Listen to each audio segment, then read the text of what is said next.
Video में अपन पढ़ेंगे पठार, ठीक है, भारत के प्रमुख पठार।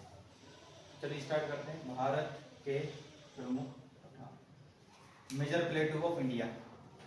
अब जो पठार होते हैं, पठार की विशेषता ये होती है कि जो पठार होते हैं वो समुद्र तल से, ये समुद्र तल जानते हो जहाँ से मेजर किए जाते हैं, ठीक है, समुद्र तल है ये, सपोज करो आपका समुद्र का एरिया, समुद्र तल से 1000 मीटर की ऊंचाई पर, 1000 मीटर मतलब लगभग 1 किलोमीटर, 1 किलोमीटर ही लेते हैं इसको।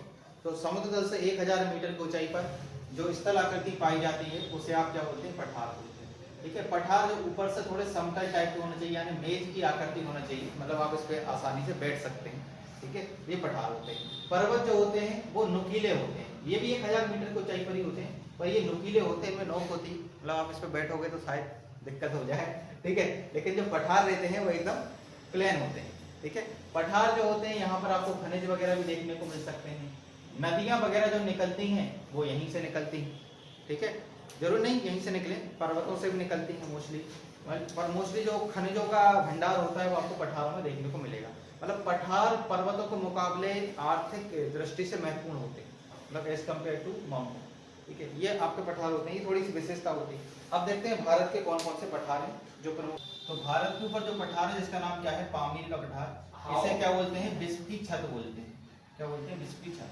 ये भारत में सबसे ऊंचाई पर क्या है, भारत में सबसे ऊंचाई पर स्थित पठार है पामीर का पठार, भारत के ऊपर है ये। और ये पामीर का जो पठार है, पामीर का पठार ये सबसे ऊंचाई पर स्थित है। इतनी ऊंचाई पर स्थित होने के कारण इसे विश्व की छत बोलते हैं।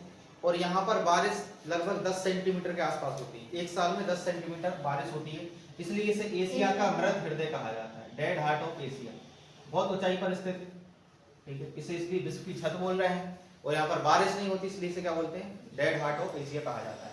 पामीर का पठार से भी इससे बहुत सारे वो निकलते हैं, पर्वत निकलते हैं, ये गांठ टाइप की बनती है।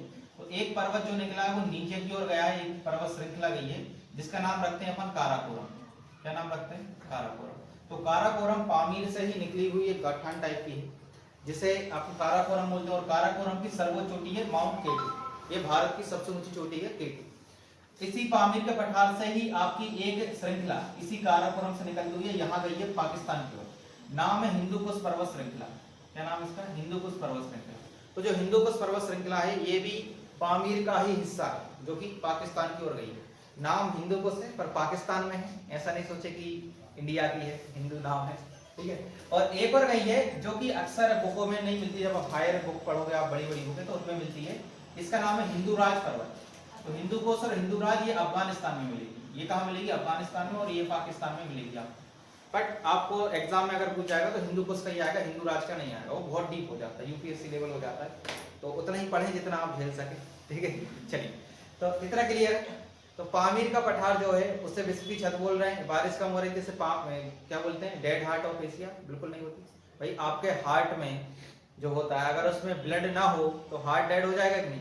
तो अगर यहाँ बारिश नहीं होती इससे डेड कुछ होती ही नहीं, वनस्पति वगैरह यहाँ पर पेड़ पौधे, इसलिए इसे क्या बोलते हैं, डेड हार्ट ऑफ एशिया। तो यहाँ से एक पर्वत निकला जिसका नाम क्या है, भारत में आया काराकोरम। एक पाकिस्तान गया हिंदू कुश, एक अफगानिस्तान गया हिंदू राज, यहीं खत्म नहीं होती कहानी। अभी एक और निकलेगा, यहाँ नीचे की ओर आ जाएगा, यहाँ पर कैलाश पर्वत। तो चाइना में पहले यहाँ पर एक देश हुआ करता था जिसका नाम है तिब्बत, आज इसका तिब्बत पर कब्जा कर लिया 1959 ने चीन ने, तो अब इसका नाम हो गया है चीन, ठीक है। तो चीन की ओर कौन सा पर्वत गया, कैलाश पर्वत। तो कैलाश पर्वत काराकोरम का ही दक्षिणी विस्तार है, या बोल सकते हो पामीर का जो दक्षिण की ओर भाग है उसका नाम क्या है, कैलाश पर्वत। अब कैलाश पर्वत आपको सभी को पता है कि कैलाश पे कौन रहते हैं, शिव जी रहते हैं सर, आ जाइए। ये कैलाश पर्वत ये कहाँ है, चीन में है। तो अब जैसे कैलाश पे आपको पता है कि अपने वो रहते हैं शिव जी, सभी को पता है। तो अगर अपन को कैलाश मानसरोवर की वो करते हैं यात्रा तो अपन को वो बोले नहीं पड़ती है परमिशन, किससे, चीन से।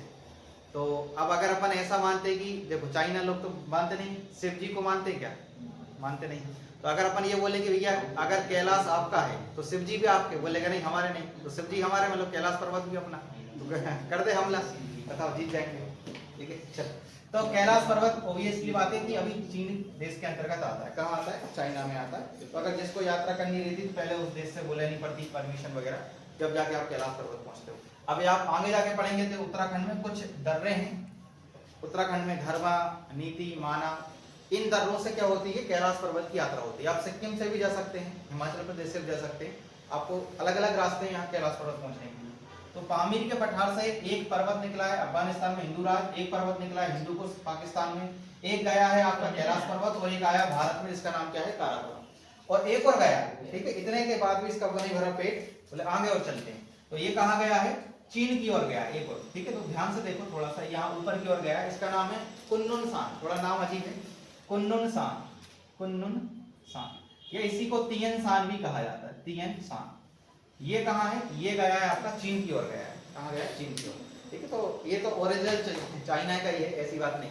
तो ये पामीर का पठार है। अब पामीर का पठार एक आपका, अगर आप इसको ऐसे देखा जाएगा तो ये पामीर का पठार हो गया। अब ये एक जैसे गन्ना होता है ना, आप लोगों ने गन्ना देखा होगा, तो ये गन्ना होता है उससे ऐसे निकलती गांठ टाइप की। ठीक है, तो एक यहाँ जाता है, एक यहाँ ब्रांचेस निकलती, फिर एक यहाँ निकल गई, फिर एक यहाँ निकल गई। तो वैसे ये पामीर का पठार है गांठ। इससे एक पर्वत गया चीन में जिसका नाम है कुन्नुन सान, एक नीचे गया है जिसका नाम है कैलाश पर्वत, एक नीचे की ओर आया भारत में जिसका नाम है काराकोरम, एक पाकिस्तान में गया जिसका नाम है हिंदू कुश, और एक अफगानिस्तान में गया जिसका नाम है हिंदू राज। तो देखो ऐसे गन्ने जैसा बन रहा है कि नहीं structure.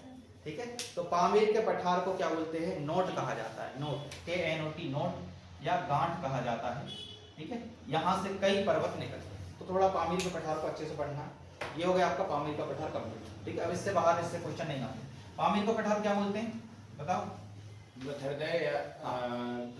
Dead heart of Asia या काराकोरम की गांठ या ट्रांस-हिमालय की गांठ। हाँ, ट्रांस-हिमालय की गांठ बोलते हैं, या आप इसे विश्व की छत भी बोलते हैं। क्लियर है, यहाँ तक चलिए आगे बढ़ते हैं। अब देखो और पर्वत देखते हैं, इसी में बता देते हैं और माउंटेन आपको। अब आगे आप बढ़ेंगे तो आपको कई पर्वत देखने को मिलेंगे। तो ये हो गया पामीर का पठार, बाकी और कोई खास है नहीं है। अब दक्षिण भारत की ओर आते हैं, तो दक्षिण भारत में जो पठार आपको देखने को मिलेंगे वो पूरा साउथ इंडिया में यहाँ से लेके यहाँ कन्याकुमारी तक आपका क्या फैला हुआ है, एक पठार फैला हुआ है। इस पठार का नाम है दक्कन का पठार। क्या बोलते हैं इसे, दक्कन का पठार। दक्षिण मतलब दक्षिण भारत, या इसे प्रायद्वीपीय भारत का पठार बोलते हैं। क्या बोलते हैं, प्रायद्वीपीय भारत का पठार, प्रायद्वीपीय भारत का पठार। ये हो गया आपका प्रायद्वीपीय भारत का पठार। प्रायद्वीपीय भारत के पठार के अंतर्गत कई पठार आते हैं छोटे छोटे। इवन जो मध्य प्रदेश के जितने पठार है वो प्रायद्वीप का हिस्सा है। इवन आप यहाँ देखेंगे मेघालय में, मेघालय कैपिटल क्या है, शिलोंग। तो मेघालय में जो पठार है मिलेगा उसका नाम है शिलोंग का पठार, या आप इसे मेघालय का पठार भी बोलेंगे। ये भी किसका हिस्सा है, प्रायद्वीप का ही हिस्सा है। ठीक है, छोटा नागपुर का पठार जो कि कोयला के लिए प्रसिद्ध है, ये भी किसका हिस्सा है, किसका हिस्सा है, प्रायद्वीप भारत का हिस्सा। क्लियर है, इसी का हिस्सा है। इवन मध्य प्रदेश में बहुत सारे, मालवा का पठार, बुंदेलखंड का पठार, वो सब इसी के अंतर्गत आते हैं। तो जब आप हिमालय पढ़ रहे थे तो हिमालय जब फॉर्मेशन हुआ था तो प्रायद्वीपीय भारत की जो टक्कर थी वो उत्तर में टक्कर हुई थी, तो उसी दौरान ये सब बने गए। ठीक है, चलो अब देखते हैं प्रायद्वीपीय भारत के जो पठार, इसके अंतर्गत छोटे छोटे कौन कौन से पठार आते हैं, कई आते हैं। पहला महाराष्ट्र में आपको यहाँ देखने को मिलेगा जिसका नाम है दक्कन का पठार। कौन सा पठार है, दक्कन का पठार। महाराष्ट्र में कौन सा है, दक्कन का पठार। आगे देखेंगे तो दक्कन के पठार के बाद आपको यहाँ पर नीचे आएंगे तो यहाँ आंध्र प्रदेश में मिलेगा रायलसीमा का पठार। आंध्र प्रदेश में कौन सा है, रायलसीमा का पठार, आंध्र प्रदेश। तो आंध्र प्रदेश में हो गया आपका रायलसीमा का पठार। कर्नाटक में आपको मिलेगा धारवाड़ का पठार। धारवाड़ का पठार कहाँ है, कर्नाटक में। इसको कर्नाटक का पठार या धारवाड़ का पठार बोलोगे, ये भी किसका हिस्सा है, प्रायद्वीपीय भारत का हिस्सा है। तो कर्नाटक का पठार बोलिए या धारवाड़ का पठार, बात एक ही है। ये दोनों किसका हिस्सा है, प्रायद्वीप भारत। तो प्रायद्वीपीय भारत में बहुत सारे पठार आते हैं। पहला है दक्कन का पठार, महाराष्ट्र में। दक्कन के पठार में काली मिट्टी पाई जाती है। तो दक्कन के पठार का फॉर्मेशन कैसे हुआ, तो बताओ, पढ़ाया था आपको, तो लावा ज्वालामुखी के विस्फोट से हुआ।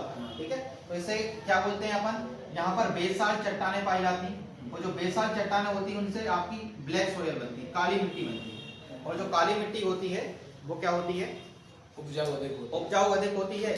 ठीक है, एज कम्पेयर टू, लेकिन सबसे ज्यादा तो एलुवियल सोयल उपजाऊ होती है, ये कम होती है, पर ये कपास के लिए, कॉटन के लिए सबसे बेस्ट मानी जाती है। ठीक है, तो बेसाल चट्टानों से दक्कन का पठार। दक्कन के पठार में नागपुर की ओर जाओगे तो आपको मिलेगा विदर्भ का पठार। कौन सा पठार, विदर्भ का पठार, ये भी प्रायद्वीप का हिस्सा है। तो महाराष्ट्र के नागपुर क्षेत्र में कौन सा पठार है, विदर्भ का पठार। मेन महाराष्ट्र में कौन सा है, दक्कन का पठार। रायलसीमा का पठार आंध्र प्रदेश में हो गया। धारवाड़ या कर्नाटक का पठार कहाँ है, कर्नाटक में आ जाएगा। तमिलनाडु का पठार तमिलनाडु में। तमिलनाडु का पठार कहाँ हो जाएगा? तमिलनाडु में हो जाएगा। क्लियर है? तमिलनाडु का पठार तमिलनाडु में हो जाएगा। तेलंगाना का पठार तेलंगाना में, यहाँ पर तेलंगाना पड़ेगा तो तेलंगाना का पठार कहाँ हो जाएगा? तेलंगाना में आपको देखने को मिलेगा। इतने पठार हैं जो आपको यहाँ ध्यान रखना है। एक और पठार छूट रहा है यहाँ पर छत्तीसगढ़ में। छत्तीसगढ़ में है दंडकारण्य का पठार। दंडकारण्य का पठार कहाँ है? छत्तीसगढ़ में। अब दंडकारण्य के पठार में सीता हरण हुआ था, यहीं से सीता जी को मतलब रावण उठा के ले गया था, तो वो इसने कहाँ से कौन सा पठार है? वो दंडकारण्य। दंडकारण्य छत्तीसगढ़ में पड़ता है और इसी के निचला वाला भाग कहलाता है बस्तर का पठार। बस्तर का पठार जो है यहाँ पर भारत में सबसे ज्यादा टिन पाया जाता है। टिन, टिन एक धातु होती है, मिश्रित धातु होती है, टिन वगैरह एलॉय वगैरह बनाने के लिए यूज होती है, मिश्रण वगैरह बनते हैं इसी से। तो ये हो गए आपके दक्षिण भारत प्रायद्वीप पठार के अंतर्गत मेन पठार। अभी ऊपर के बच्चे वो बता रहे हैं, तो एक बार रिकॉल कर लेते हैं। प्रायद्वीप भारत के पठार में बहुत सारे पठार हैं। पहला है दक्कन का पठार, यहाँ पर बेसाल चट्टान है। बेसाल चट्टान मतलब काली मिट्टी, काली मिट्टी मतलब कपास का सर्वाधिक उत्पादन है और इसलिए मुंबई को क्या कहा जाता है? सूती वस्त्रों की राजधानी। क्यों? क्योंकि यहाँ पर काली मिट्टी में कपास, तो कपास मतलब कपड़े। चलिए ठीक है। अगला कौन सा? धारवाड़ का पठार कर्नाटक। उसके बाद तमिलनाडु में कौन सा है? तमिलनाडु का पठार। तमिलनाडु। आंध्र प्रदेश में रायलसीमा का पठार। तेलंगाना का पठार तेलंगाना। विदर्भ का पठार महाराष्ट्र नागपुर। ठीक है चलो। दंडकारण्य का पठार दंडकारण्य छत्तीसगढ़। बस्तर का पठार छत्तीसगढ़। किस लिए प्रसिद्ध है बस्तर का पठार? टिन उत्पादन। प्रायद्वीप। चलो इतना क्लियर है। अब देखते हैं, अब आगे बढ़ते हैं। छोटा नागपुर पठार देखते हैं, इसको दिखा देते हैं, फिर उसके बाद एमपी का अलग से पढ़ाते हैं। छोटा नागपुर का पठार। छोटा नागपुर का जो पठार है इसे भारत का रूर प्रदेश बोलते हैं। रूर प्रदेश, रूर जगह जर्मनी में पड़ती है, तो जर्मनी में एक जगह है रूर, यहाँ पर कोयला सबसे ज्यादा होता है जर्मनी देश में। तो वैसे ही यहाँ पर कोयला होता है भारत में सबसे ज्यादा छोटा नागपुर में, इसलिए इसे क्या कहा जाता है? भारत का रूर प्रदेश भी कहा जाता है। क्लियर है? अब रूर प्रदेश कहा जाता है तो ये किस लिए प्रसिद्ध होगा? कोयला के लिए। तो भारत में सर्वाधिक कोयला कहाँ निकलता है? छोटे नागपुर के पठार। छोटा नागपुर के पठार में निकलता है। क्लियर है? अब छोटा नागपुर पठार में आपको, अगर आप इसको और डिटेल में पढ़ेंगे आगे जाके, तो आप ये देखेंगे छोटा नागपुर पठार के दो हिस्से हो जाते हैं। ठीक है, ऊपर का पठार कहलाता है आपका हजारीबाग का पठार और एक कहलाता है रांची का पठार। ठीक है, बीच में से बहती दामोदर नदी। ठीक है, तो छोटा नागपुर पठार को जब आप ऐसे पढ़ेंगे डिटेल में, तो उत्तर का भाग आपका हजारीबाग का पठार, नीचे का भाग रांची का पठार, और बीच में इनको डिवाइड कौन कर देती है? दामोदर नदी। और दामोदर किस में मिल जाएगी बताओ? हुगली में। पढ़ाया था आपको, हुगली नदी मिल जाएगी। हुगली गंगा की एक धारा है, उसमें जाके मिल जाती है।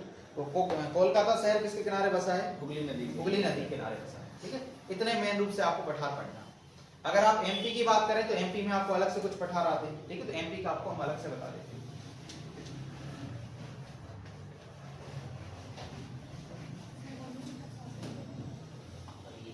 देखा,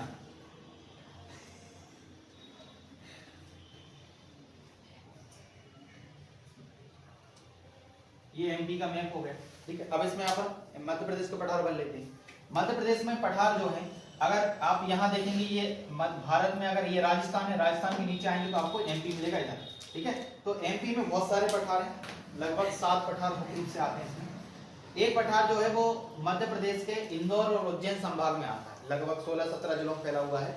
इसे बोलते हैं मालवा का पठार। मालवा का पठार ये मध्य प्रदेश का सबसे बड़ा पठार है, लगभग ये 27 या 28% पर फैला है। ठीक है, तो मालवा का पठार जो है ये भी काली मिट्टी से बना है, मतलब बेसाल चट्टानों से बना है। यहाँ पर काली मिट्टी रहेगी।